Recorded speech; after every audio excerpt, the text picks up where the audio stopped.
So Israel supposedly has withdrawn from the Jenin refugee camp in the West Bank. Also reportedly killed, among others, they've been killing scores of Palestinians in the West Bank, where, reminder, no Hamas.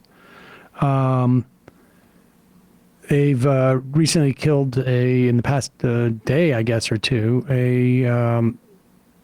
an American Palestinian. 26-year-old activist shot in the head. And just a reminder that in 2003, Rachel Corrie was in Gaza, crushed to death by an Israeli bulldozer as she was protecting a Palestinian home. And not one member of the U.S. Congress met with her family. She was an American. And there was basically an elaborate cover-up that the United States was complicit in terms of just saying that, you know, the soldier, they didn't see her as she was right in front of them in a vest.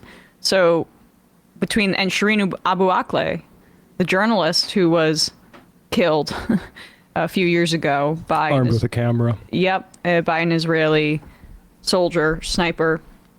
No recourse for that either. So we don't think we can expect much justice for Aysener Ayaji. I know I'm not saying her name accurately, but shot in the head in the West Bank by the IDF. And with all that said, you know, there's been a lot of talk about whether what Israel has been engaging in constitute genocide. The legal definition of which is not have they wiped out the entire population of Gaza, but rather has Israel engaged in acts of genocide. And there's every reason to believe that they have. And there was a report out today, actually, where the ICC chief prosecutor has been threatened. Again, we know the story of his predecessor being threatened by Israel.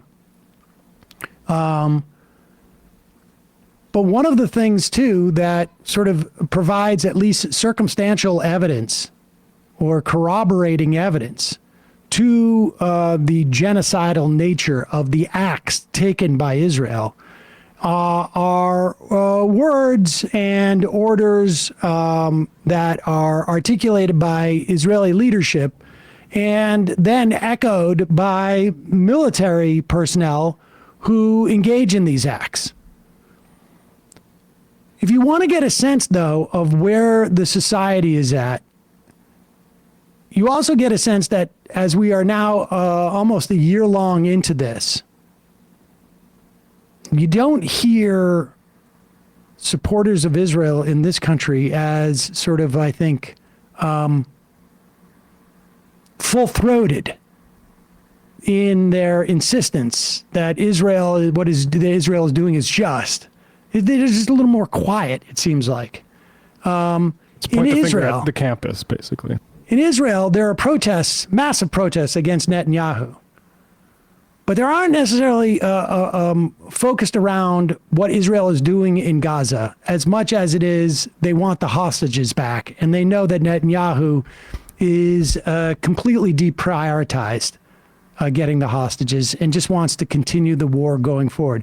But there doesn't necessarily seem to be a mass outcry of what is being done to Palestinians. There are certainly some Israelis, and I don't know, is it 5%, 10%, 20%?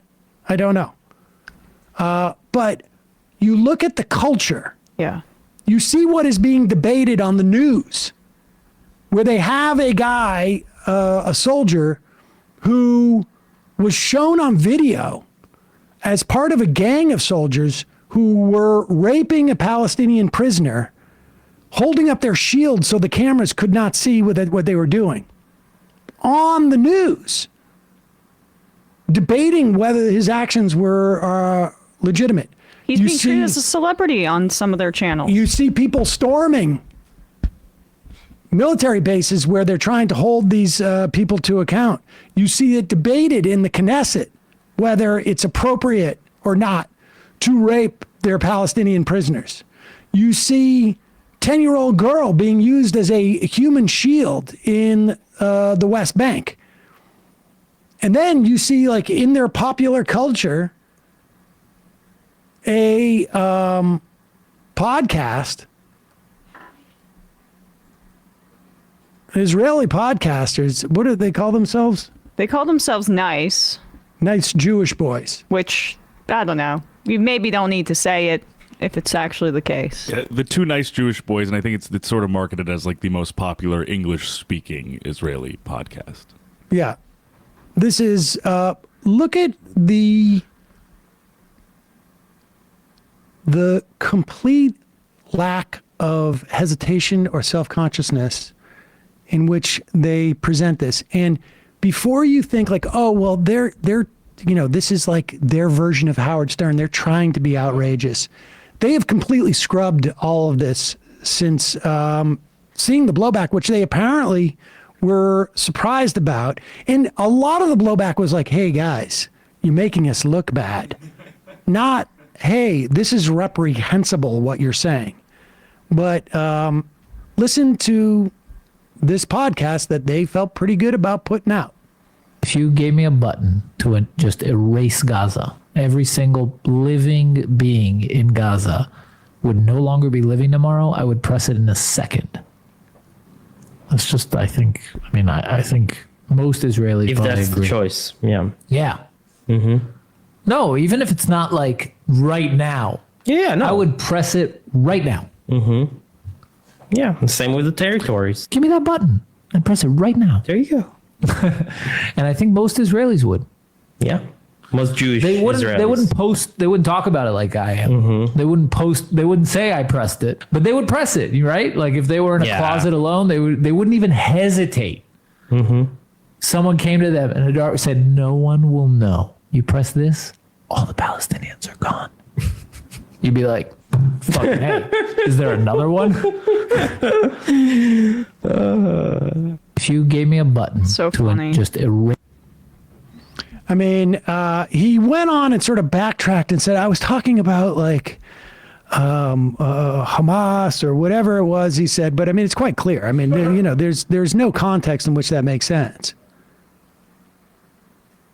There's no context in which you can sort of divine like, oh, but he actually does recognize the humanity of these people. It's admitted when he says most Israelis wouldn't say it because he knows what he's saying Right. is wrong. So, but he is expressing, frankly, like the sentiment of a majority of the Israeli people to a certain extent. Like the protests that we see in Tel Aviv, as you say, about the ceasefire or the lack thereof and Netanyahu sabotaging it, they'll give lip service to Palestinian civilians, but it's mostly focused on the hostages. And also, it's very focused or concentrated in the cities, in Tel Aviv, where there's a more like secular, liberal Zionist population. The settlers, the people who are on the outskirts who are responsible for expanding the boundaries of Israel and who are settling the West Bank, that's not the sentiment. Even Netanyahu, by all accounts, is apparently strengthening his position at this moment. Pew Research had polling a few weeks ago that showed that 72% of Israelis believe that images showing graphic violence in the war should be censored on social media. And 59% said that posts that express sympathy with civilians in Gaza should be censored, and that to 30 Which they are. yes. So it's anyway. Yeah, I mean, some details on these two kids, two guys. I mean, they're 30s, but Naor Menninger Benjamin Netanyahu worked for 5 political campaigns. Now, it's hard to check all this stuff because he's scrubbed his professional website, but what shows up in the Google search before it was scrubbed, I worked with Prime Minister Benjamin Netanyahu on both his 2019 campaigns, as well as on his 2020, 2021, and 2022 campaigns doing chatbots, and then that's where the preview cuts off. And also, I don't know much about this Eitan Weinstein, other than he's from Birmingham, Alabama, so another great export from our American South. Yes. You're welcome. This is going to have to come through pressure from the outside. That's what we've been saying this entire time. You know, we can't just allow Israel to maintain this situation by giving them arms and aid continuously for no reason. Like, there has to be external pressure exerted, because we see that even in this deep moment of crisis, there's no regard for Palestinian life amongst the majority of the population. And then you have like a guy like Patrick Beverly. We played this on ESPN yesterday, NBA veteran who's now playing in Israel, saying how it's a paradise over there and the beaches are so beautiful and the pink skies are so nice. Like, I see these images of beach parties in Israel, and then just miles away, there are people starving to death and children under rubble suffocating to death. Like, it's a zone of interest. Our media is complicit. We're having an entire hysterical idea of anti-Semitism, and to the extent that campuses are being turned into police states while this is going on. And while that media obfuscates the reality of this, and we hem and haw is like, how representative is this? It's representative enough to allow what's happening to continue happening. And that's the emergency we need to confront now. Hey, folks, don't forget to hit the subscribe button and check out our daily show. We do it every day at 12 p.m. Eastern for about 2.5 hours. We even take phone calls. You should check that out.